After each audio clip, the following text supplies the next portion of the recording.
Mesdames, Messieurs, bonsoir, merci de votre attention et bienvenue au cœur du mystère. Le printemps annonce un nouveau cycle dans tout l'univers. La nature se régénère. Alors, comment comprendre ce phénomène au niveau énergétique et initiatique? Dans un instant, nous suivrons les explications de notre spécialiste du jour.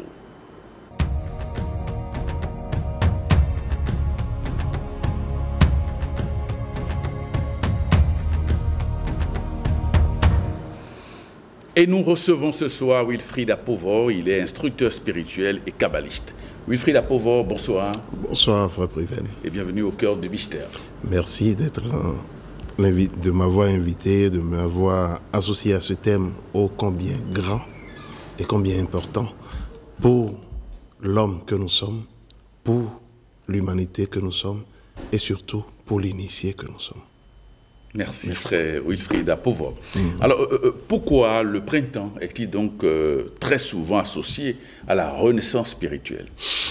Bon, vous voyez, généralement, il faut d'abord commencer par comprendre une chose. Le soleil, ou du moins pendant toute l'année, commence sa course au printemps, achève sa course au printemps. Et donc, le soleil a commencé sa course au printemps et a parcouru les 12 signes du zodiaque ou les 12 constellations célestes. Et alors, au nouveau printemps, le soleil réapparaît ou reprend sa marche. Et c'est pour ça d'ailleurs que l'on associe au printemps le nouvel an cosmique. Parce que par le printemps, l'année spirituelle ou l'année cosmique recommence comme le 1er janvier de l'année civile, j'ai dit. Alors, quel est le lien que l'on peut faire entre l'équinoxe du printemps et l'équilibre énergétique? L'équinoxe de printemps participe beaucoup à l'équilibre énergétique. En réalité, il faut voir même que l'équinoxe, c'est-à-dire les équinoxes et les solstices, qui en fait font 4, divisent l'année en 4, ou divisent la roue zodiacale en 4. Et les 4, en fait, on nous les a enseignés déjà par rapport à l'orientation, aux directions. On nous a parlé de l'Est et de l'Ouest, du Nord et du Sud. Dans l'année, ces 4 périodes, en réalité, constituent des périodes qui nous invitent à un travail ô combien important. Je vais vous dire une chose, il y a l'ange numéro 1 qui dit que tout long voyage commence par un premier pas. Ouais. Et pour voir l'importance du départ... Vous voulez parler de verrouilla. Naturellement, je veux parler de verrouilla. Pour voir l'importance du départ ou l'importance du printemps, quand vous ratez le printemps, vous ratez toute l'année. Parce que vous avez bien apprêté votre valise, apprêté votre voiture, apprêté tout. Si vous ne mettez pas la valise dans la voiture, si vous ne bougez pas la voiture pour prendre la direction dans laquelle vous voulez voyager, en réalité, c'est que vous n'êtes allé nulle part, vous êtes toujours là. Et prendre cette direction, c'est de prendre la mesure de cette portée spirituelle, cette manne spirituelle qui est mise à la disposition de ceux qui savent. Vous voyez, si vous regardez la nature, avec l'hiver, les arbres perdent leurs feuilles. La nature tourne au ralenti. Les cerfs ne montent plus dans l'arbre, bref. Mais à l'arrivée du printemps, regardez les arbres. Vous allez constater que les arbres vont recommencer par bourgeonner, par faire de nouvelles feuilles, qui rappellent la renaissance à la vie. Toute la nature autour de nous nous rappelle cela. Il faut regarder et observer simplement, c'est vrai, quand vous ne savez pas, vous passez, vous ne vous rendez pas compte, mais quand vous le savez, regardez, aujourd'hui il y a plein d'arbres par exemple dans la ville, tout autour de nous, qui ont perdu leurs feuilles et que vous allez commencer par voir bientôt, vont commencer par bourgeonner, vont commencer par sortir de nouvelles feuilles, pour nous rappeler que la sève va recommencer par remonter dans l'arbre. Il y a une énergie qui est là, potentielle, et qui ne peut être utilisée que par ceux qui savent comment est-ce qu'on peut s'approprier cette énergie, comment est-ce qu'on peut remplir, c'est-à-dire son réservoir énergétique pour toute l'année cosmique. J'ai bien envie de vous poser la question, puisque vous avez dit que si on rate le printemps, ouais. Alors Comment est-ce qu'on peut rater le printemps? Oui, vous pouvez rater le printemps en passant. Vous savez, généralement, mon maître Kabalev a l'habitude de dire qu'il y a beaucoup de vivants dans l'univers ou dans notre monde tel que nous connaissons. Si vous demandez au chien de vous parler des hommes, le chien donnera un avis, mais qui ne reflètera pas complètement ce qu'est l'homme. Mais si vous demandez au poulet de vous parler des hommes, le poulet donnera un avis. Et si vous demandez, par exemple, au fauve, à un lion de vous parler des hommes, le lion également donnera un avis. C'est pour dire que quoi? Si vous passez cette période dans un état d'inconscience totale, dans un état de manger, boire, où vous ne vous préoccupez pas de votre spiritualité, vous avez raté votre année. C'est tout simple que ça. Alors, pourquoi cette saison est-elle propice à la purification et au nettoyage énergétique? Vous savez, déjà dans les 4 saisons, nous avons les 4 lettres qui constituent le nom de Dieu. Le Yod Ré Vav Ré. Le Yod Ré Vav Ré, le tétragramme sacré. Et quand vous prenez ce tétragramme sacré, le Yod est symbolisé par le printemps. Et vous voyez, si vous prenez le tétragramme et vous enlevez le Yod, ce n'est plus le tétragramme, non. Ça devient un trigramme. Et vous avez besoin du tétragramme. Comme on le dit, nous sommes dans un monde matériel, nous sommes matière et nous travaillons, ou nous, du moins nous agissons ou interagissons avec la matière, donc avec le 4, qui est le nombre de la matière. Et c'est primordial de prendre conscience de cette potentialité, et le Yod, en réalité, nous permet de prendre véritablement conscience de cette potentialité. Le Yod du nom de Dieu nous rappelle cette unité qui se diffracte dans toute essence et dans toute chose, je dis. Alors, comment la nature nous guide-t-elle vers un renouveau intérieur au printemps? Vous avez, pendant cette période, si les téléspectateurs nous suivent, vous allez constater, je vais dire à mes frères que nous sommes en train de passer des périodes d'or. Vous savez, il y a 3 religions qui sont connues comme des religions monothéistes, c'est-à-dire le judaïsme, le christianisme et l'islam. Ces 3 religions ont pour père les mêmes, Abraham, Isaac, Jacob. Et ces 3 religions, il se trouve qu'actuellement, sont dans une période de jeûne. Les kabbalistes ont commencé depuis le 9. Les musulmans ont commencé depuis le 1er mars. Et les chrétiens ont commencé depuis le mercredi passé. Donc vous voyez, et là nous sommes dans une période qui est une période d'or. Cette période va s'arrêter. Probablement, ça doit faire le 21. Parce que le 21, les kabbalistes vont arrêter. Les musulmans vont continuer pour s'arrêter Donc les musulmans et les chrétiens vont continuer, mais les musulmans vont s'arrêter le 29. Et les chrétiens vont s'arrêter en avril à la Pâque. Donc, pendant cette période, c'est que les 3 fils de Dieu un et unique communient dans un rite ancestral de purification. Et vous allez voir, tout autour de nous, nous incite ou nous interpelle à une période d'ascèse, de privation, où nous allons prendre conscience de notre divinité, de notre spiritualité.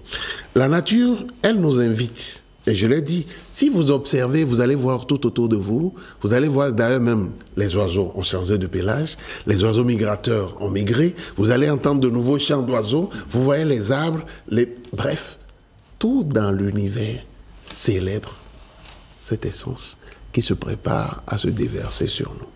Sauf l'homme que Dieu a créé à son image et à sa ressemblance, qui généralement ne sait pas comment glorifier son Créateur.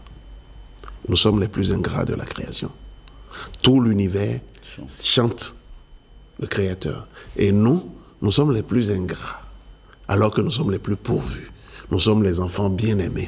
Nous sommes ceux à qui tous les autres doivent travailler pour notre bien-être. Et nous voulons travailler pour le bien-être de personne. Mais nous avons notre ego qui nous conduit généralement à mal utiliser toutes ces ressources, toutes ces richesses qui sont mises à notre disposition. Et nous n'avons même pas conscience de notre être, parce que notre corps demande, par exemple, à ce moment, pause. Il ne faut plus beaucoup manger. Il ne faut plus beaucoup boire. Il ne faut plus beaucoup te distraire. Mais concentre-toi. Focalise-toi sur un point. Et là, tu pourras réaliser cet éveil, prendre conscience de cet éveil, participer à cette marche et être un acteur de cette énergie qui est tout autour de nous et en être un acteur conscient. Et ce n'est que ce que nous demandons au cœur du mystère. Alors, quelles pierres et cristaux sont associés aux énergies du printemps?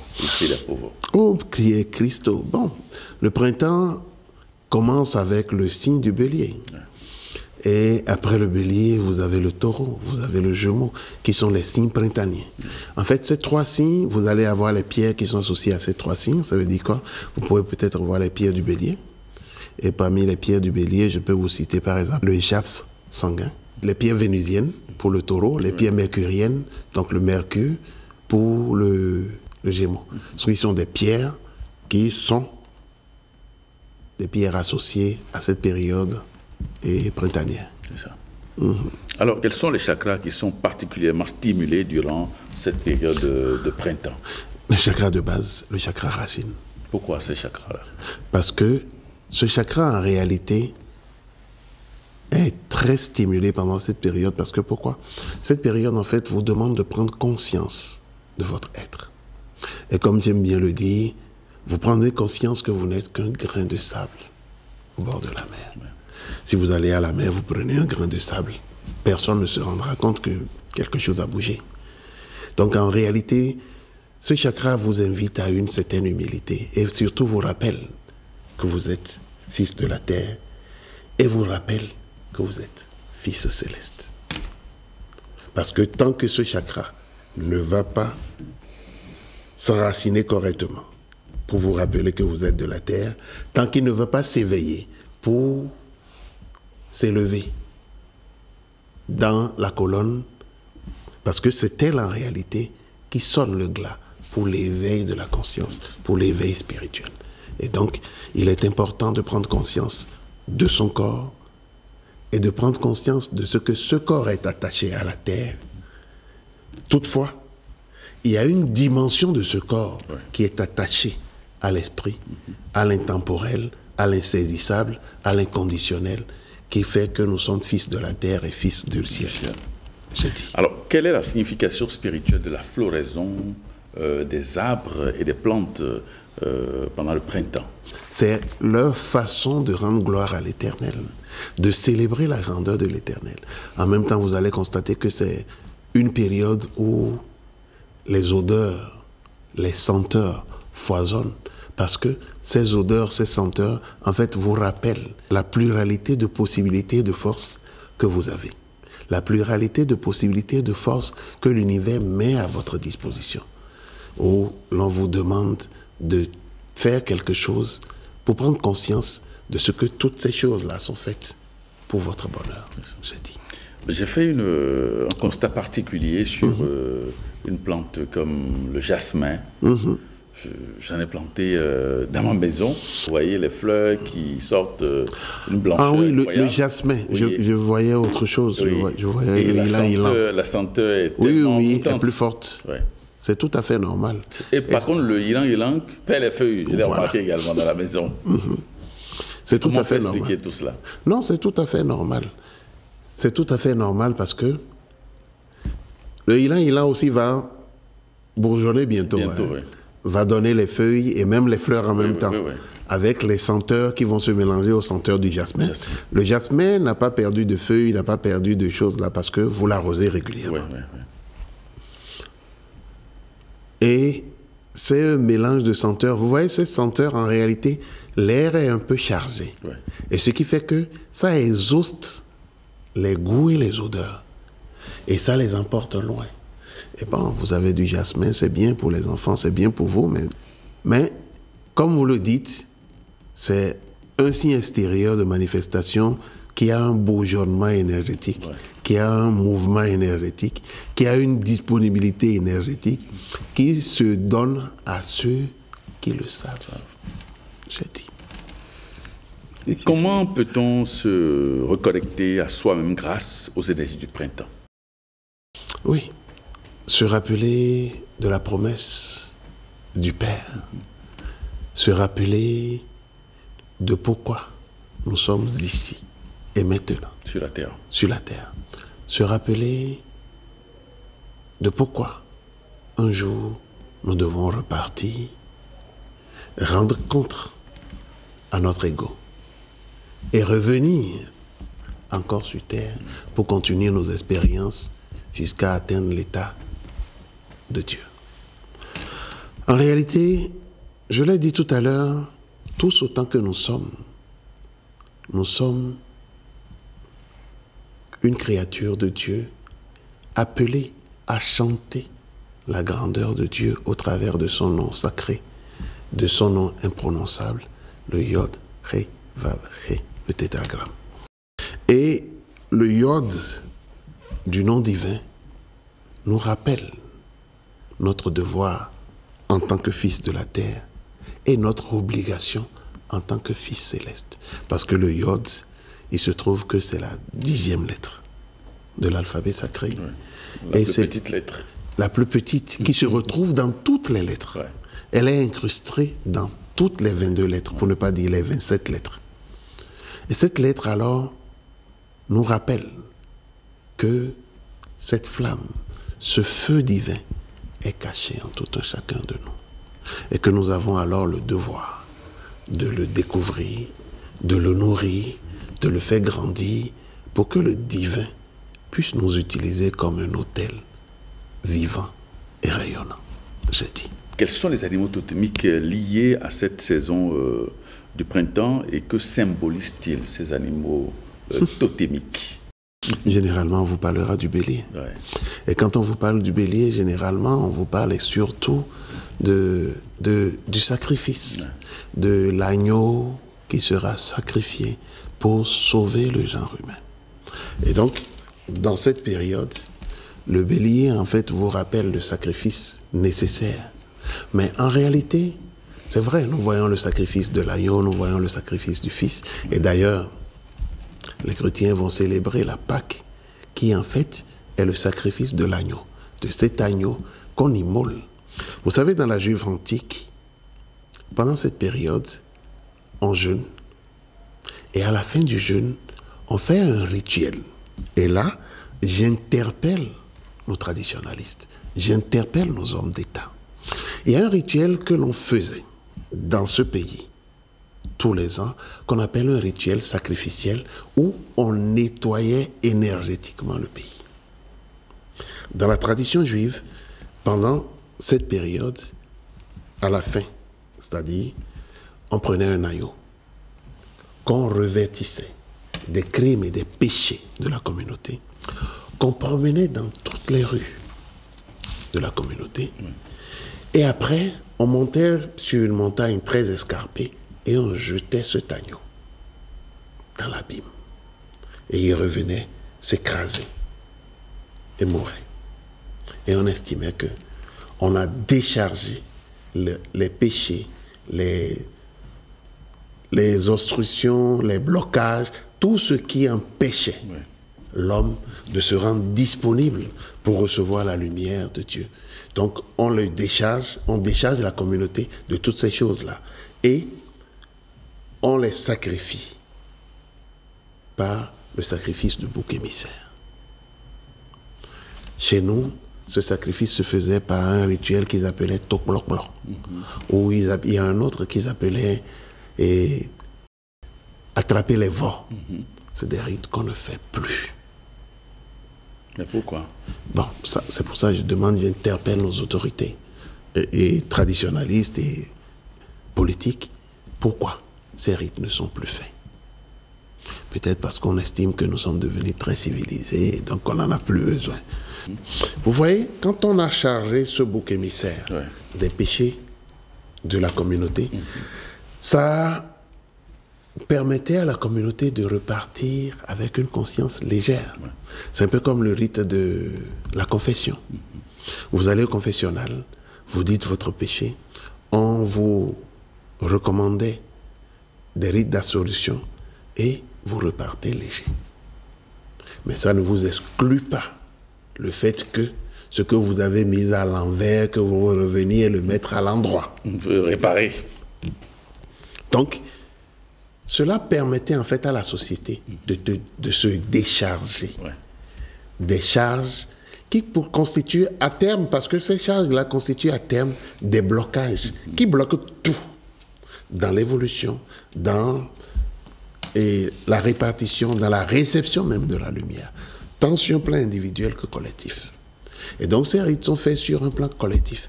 Et sur un plan individuel, vous rentrez dans nos communautés, vous rentrez dans nos collectivités, il y a des rites individuels d'absolution qui sont faits dans les communautés ou dans les collectivités.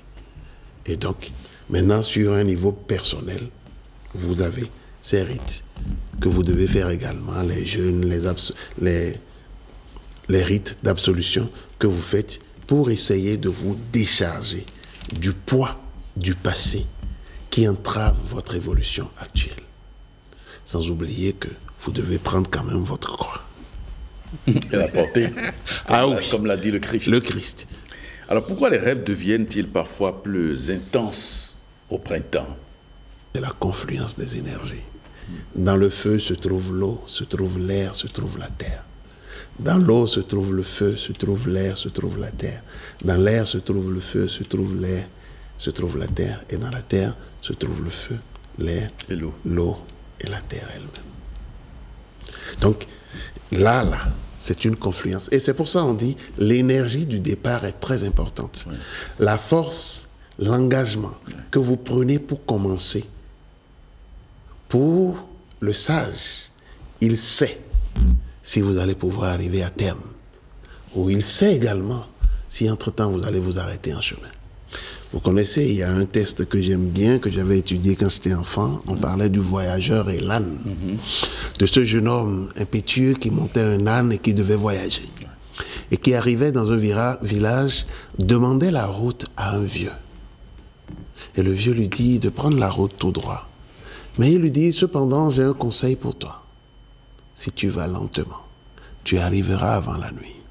Mais si tu vas en pressant l'animal, tu passeras la nuit à la belle étoile. Ce jeune homme fougueux dit, mais ce vieux, il est fou. Comment est-ce qu'il peut estimer qu'en allant vite, je vais passer la nuit à la belle étoile, mais en allant lentement que je vais y arriver avant la nuit? Il aiguillonnait sa bête. Il court. Arrivé à un niveau, la bête s'affale. Et vous connaissez l'âne. Aucun animal n'est aussi têtu que l'âne. Quand l'âne s'est affalé, il a passé la nuit à la belle étoile. Et c'est à la belle étoile qu'il s'est rappelé des conseils sages de ce vieux qu'il avait traité de fou. Si vous prenez les dispositions, vous passerez. Vous arriverez au prochain printemps. Ouais. Mais si vous ne prenez pas les dispositions, vous allez perdre les plumes. Et peut-être que vous n'allez pas finir. En fait, tous les 4 cycles, ouais. Vous n'allez pas chanter le nom de Dieu. Vous n'allez pas faire le yod, ré, vav, ré. Parce que chaque cycle, là nous sommes dans le cycle de feu qui est le yod, nous allons voir le cycle de l'eau qui est le ré, nous allons voir le cycle de l'air qui est le vav, nous allons voir le cycle de la terre qui est le dernier ré. Et chaque cycle nous enseigne quelque chose, nous donne quelque chose, active en nous quelque chose. Ce cycle de printemps active en nous notre tête, qui est notre yod. Le cycle qui suivra activera le tronc, qui est le ré. Le cycle qui suivra, ça fait yod, ré, vav, l'abdomen, et puis le dernier ré qui constitue les membres.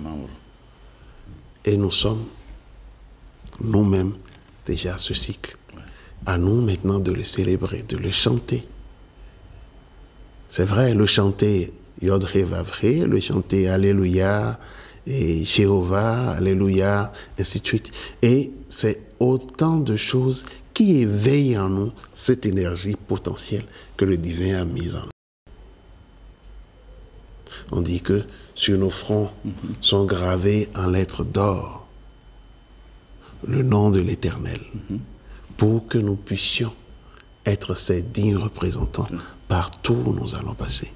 Mais le sommes-nous véritablement? Ou sommes-nous en train de nous comporter comme ce mendiant assis au coin de la rue, sur une caisse aussi vieille qu'il en a oublié même pourquoi est-ce qu'il est là. Et que par le biais de cette émission, nous les exhortons, mais vous êtes là et vous demandez votre pécule. C'est vrai, c'est bon. Mais vous êtes assis sur quoi? Ouvrez la caisse, rentrez à l'intérieur. Et pour l'ouvrir, vous n'avez pas besoin de vous ouvrir. Asseyez-vous, fermez les yeux, fermez vos sens à tout ce qui se passe à l'extérieur de vous et ouvrez-les à tout ce qui se passe à l'intérieur de vous. Prêtez un tant soit peu, un tout petit peu d'attention à votre inspire et à votre expire. Prêtez un tout petit peu d'attention au battement de votre cœur. Écoutez votre corps qui vous parle. Communiquez avec votre moi intérieur. Devenez un. Parce que, vous savez, comme le dit le sage, il dit, si vous êtes absent, vous serez habité. Oui, si vous êtes absent, si vous n'avez pas conscience de votre être, tant sur le plan matériel que spirituel, c'est que des entités viendront vous habiter. Viendront vous habiter. Et ces entités se dénotent au travers de vos vilainies, des mauvaises habitudes que vous avez, qui s'installeront, qui vous dicteront leurs lois. Et il arrivera même un moment où vous allez faire des choses contre votre propre volonté, parce que ces entités auront tellement de pouvoir qu'ils pourront alors vous dicter leurs lois. Et vous deviendrez alors leur marionnette. Vous allez faire quelque chose, et l'instant d'après, c'est vous qui regrettez. Alors ce printemps, comme on le dit si bien, ce feu vous permet de pouvoir brûler toutes ces scories, de brûler toutes ces mauvaises herbes et d'ouvrir la voie pour vous reconnecter à vous, de quitter l'horizontalité pour passer à la verticalité. Devenez un, communier avec votre Père Céleste. Comme le dit l'autre, il dit, demandez sans vous lasser. Votre Père vous entend. Rien ne peut lui faire oublier la prière de ses enfants. Alors, prenez le temps, prenez la peine de vous asseoir en ce moment et dites, Père, je veux te connaître, je veux me connaître. Je veux me connaître et te connaître au travers de moi. Je te donne mon corps, mon âme et mon esprit. Manifeste-toi au travers de moi pour que je puisse m'identifier comme étant toi. Et comme cela, agir dans le monde que tu me donnes comme tu aurais pu agir, j'ai dit. Quel rôle joue la lumière solaire dans notre éveil spirituel au printemps, Wilfried Apo? Elle est hyper importante. Tout à l'heure, vous voyez, j'ai parlé de la prise de conscience, de la méditation, de l'attention sur la respiration, de l'attention à prêter au cœur, de l'attention à prêter à son être. Mais vous gagnerez beaucoup si pendant ce moment, vous avez le temps d'aller assister au lever du soleil. Vous rechargerez vos batteries énergétiques. Vous guérirez votre cœur de toute cette anxiété qui nous empêche de voir la réalité de l'être. Allez regarder le lever du soleil. Si vous avez le temps, allez regarder aussi le coucher du soleil. Si vous avez le temps, allez vers un étendu, vers la plage et observez le lever du soleil. Et demandez au soleil de recharger vos cellules, de recharger vos batteries, de vous reconnecter à lui. Parce que vous voyez, quand le soleil se pointe à l'horizon, les ténèbres disparaissent. De même, quand votre soleil va se pointer, les ténèbres de votre être vont disparaître. Parce que n'oubliez pas, nous sommes ténèbres, nous sommes lumière. Et c'est celui que nous choisissons de célébrer qui prend le dessus. Si nous choisissons de donner la part belle à la lumière, nous allons alors être rayonnants. Raphaël, au travers du soleil, nous dit, fais que nous soyons comme de petits soleils, porteurs de vie et de santé. Faites que nous soyons comme de petits soleils, porteurs de vie et de santé. J'ai dit. Comment harmoniser son énergie avec les cycles de la nature durant cette saison-là? Il y a une chose, c'est vrai pour ceux d'entre les téléspectateurs qui sont un peu comme les noms, c'est-à-dire associés aux anges et ainsi de suite. On demandera par exemple qu'à partir le 21, de faire la prière de l'ange Verrouilla. Le 21 mars. Le 21 mars. De chanter Alléluia, Verrouilla, 108 fois. Et de demander à Verrouilla, comme il a dit, si lui ne rentre pas en activité, aucun autre des 112 ne rentrera en activité. Donc, demandez qu'il se mette en activité dans votre monde intérieur et vous allez voir comment est-ce que vous allez passer cette année. C'est un cadeau. Alors, quel rituel de gratitude peut-on pratiquer au printemps? Qu'est-ce qu'on demande souvent? Partagez le peu que vous avez. Ouais. Généralement, c'est vrai, il se trouve que ce printemps va se passer quand même sur de beaux auspices. Parce que le 21 prochain, ça va être un mai vendredi. Ça veut dire que ça va se passer avec les principautés. Ce sera une très bonne période, par exemple, pour célébrer la famille. Quand je dis la famille, c'est-à-dire le père, la mère, les enfants. Ce sera une très bonne période pour réconcilier les couples. Ce sera une bonne période pour les personnes, par exemple, qui sont en quête d'âme sœur, de retrouver cette âme sœur. Donc ça veut dire que je suis en train de dire, pendant cette période, comment est-ce que vous pouvez orienter vos demandes en fonction de l'énergie qui s'est rendue propice pendant cette période-là. Donc, comment faire pour pouvoir profiter de cette période? Tout ce que nous avions dit au préalable, vous les prenez en compte. Et surtout, partagez avec votre famille, votre épouse, vos enfants. Faites passer un moment avec eux, dans une communion fraternelle. Faites des projets ensemble, échangez des vœux ensemble, et pourquoi pas? Parce que ne l'oubliez pas, pour nous, c'est le nouvel an. C'est comme en janvier, vous faites les mêmes rites, comme vous l'avez fait pour entrer dans le nouvel an. Le 20, vous faites les rites de purification, tout. Le 21, vous faites les prières pour ouvrir l'année, pour demander l'assistance des hôtes célestes, pour demander à Dieu d'installer en vous et chez vous l'échelle de Jacob pour que les anges puissent monter et descendre. Et pour cela, vous demandez l'aide de Verrouilla, l'ange numéro 1, pour qu'il vous assiste dans cette quête. Parce que quand lui passe, l'ange numéro 2 passe, Yéliel passe, Sitaël passe, Élémia passe, Marassia passe, le Lahal passe, Kakaïa passe, Kaetel passe, et j'en passe. Jusqu'à Moumia. Jusqu'à Moumia. Merci beaucoup. De toutes choses. Ah oui, Dieu fait un commencement de toutes choses. Comment l'élément feu dominant au printemps influence-t-il notre énergie? En fait, il y a une chose qu'il faut comprendre. Tout à l'heure, je l'ai dit que dans ce feu, vous retrouvez les 4 éléments. Parce que l'air, sous l'emprise du feu, l'air est plus volatile, l'air est plus légère, l'air voyage beaucoup plus facilement quand elle est chauffée. Il faut voir le système de fonctionnement des ballons, des dirigeables, ainsi de suite. Bon, c'est pour vous dire que quoi, pendant cette période, vous allez constater que c'est vrai que l'élément dominant, c'est le feu. Mais ce n'est pas pour faire abstraction des autres éléments. Les autres éléments également sont là. Mais le feu, ou la partie feu de ces autres éléments, est exhausté, est sublimé. Et donc, vous verrez que dans ces différents éléments, ce feu qui impulse la pulsion, la volonté et l'envie de démarrer, de faire face à tout ce qui constitue des blocages, et ainsi de suite. Vous avez cette envie, vous avez cette énergie. Et la nature vous accompagne également dans cette révolution, j'ai dit. Alors, quelle signification spirituelle peut-on donner au plus printanier? Oui, en fait, vous voyez, bon, chez nous ici, ce n'est pas la glace. Non. Chez d'autres, c'est la glace.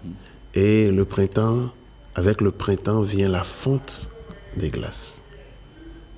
Et cette fonte-là va faire que les rivières vont beaucoup plus couler, ainsi de suite.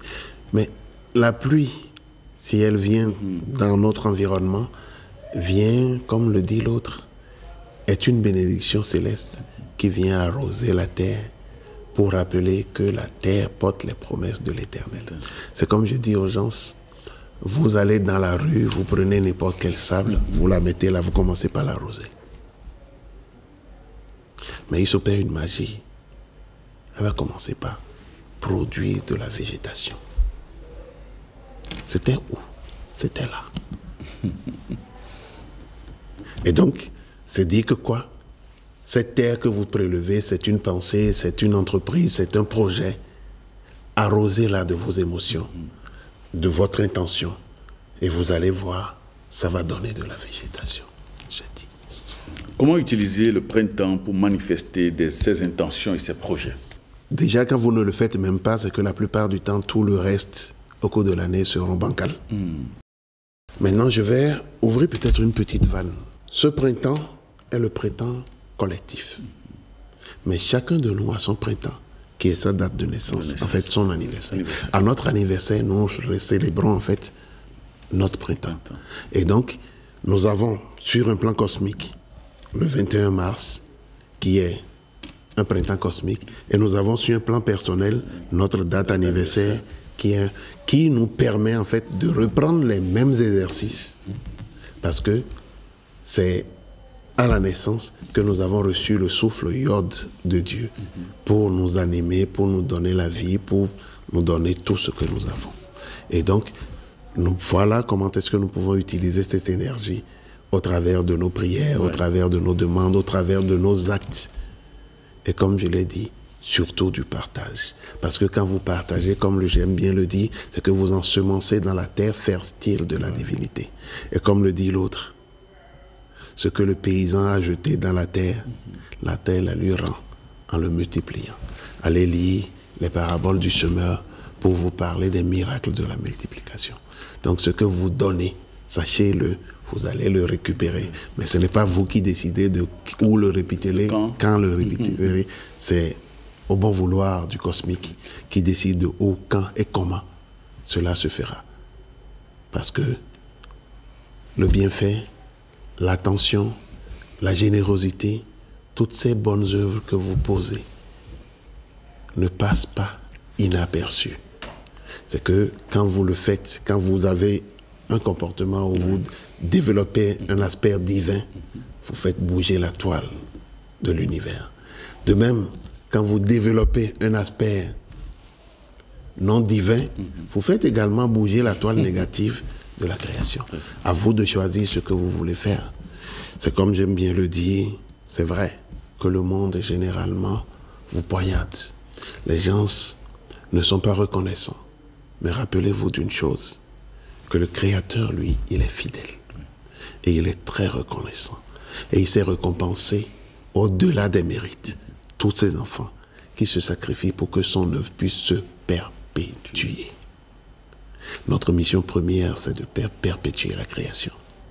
Et aujourd'hui, nous faisons tout pour détruire tout derrière nous, pour qu'il n'y ait plus rien après nous. C'est scandaleux.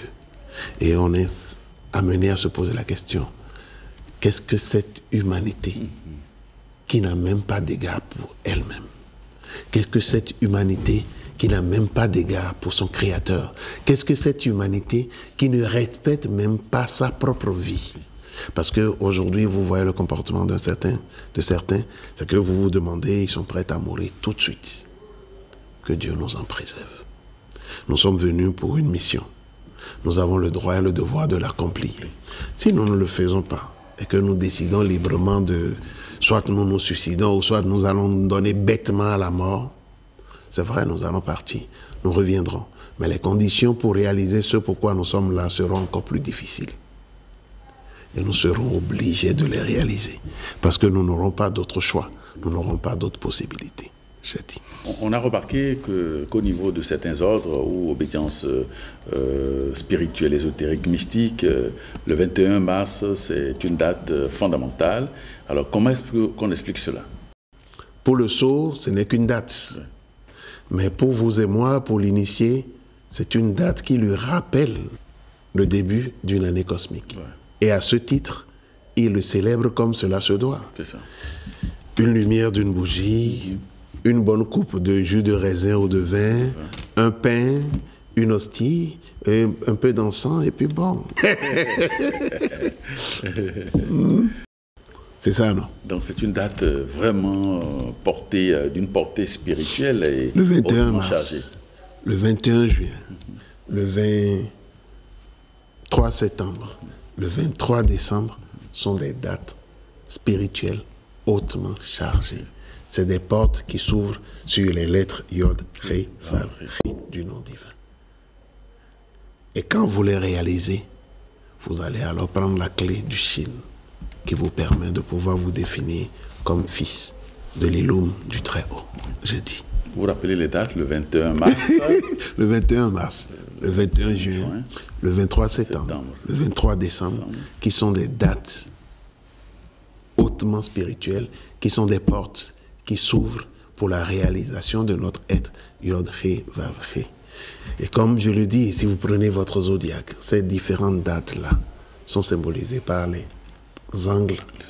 Vous avez le 21 mars qui symbolise votre ascendant, le 21 juin qui symbolise votre fond du ciel, le 23 septembre qui symbolise votre descendant, et le 23 décembre qui symbolise votre milieu du ciel. Donc c'est capital. Très capital. En fait, pendant ces périodes-là, une partie de votre être est célébrée. Mais pour le sot, il pourra passer. Mais pour le sage, il sait que c'est des opportunités que le ciel lui offre pour pouvoir réparer ce qu'il peut, ou pourquoi pas, pour cueillir les fleurs ou les fruits de l'arbre de vie, j'ai dit.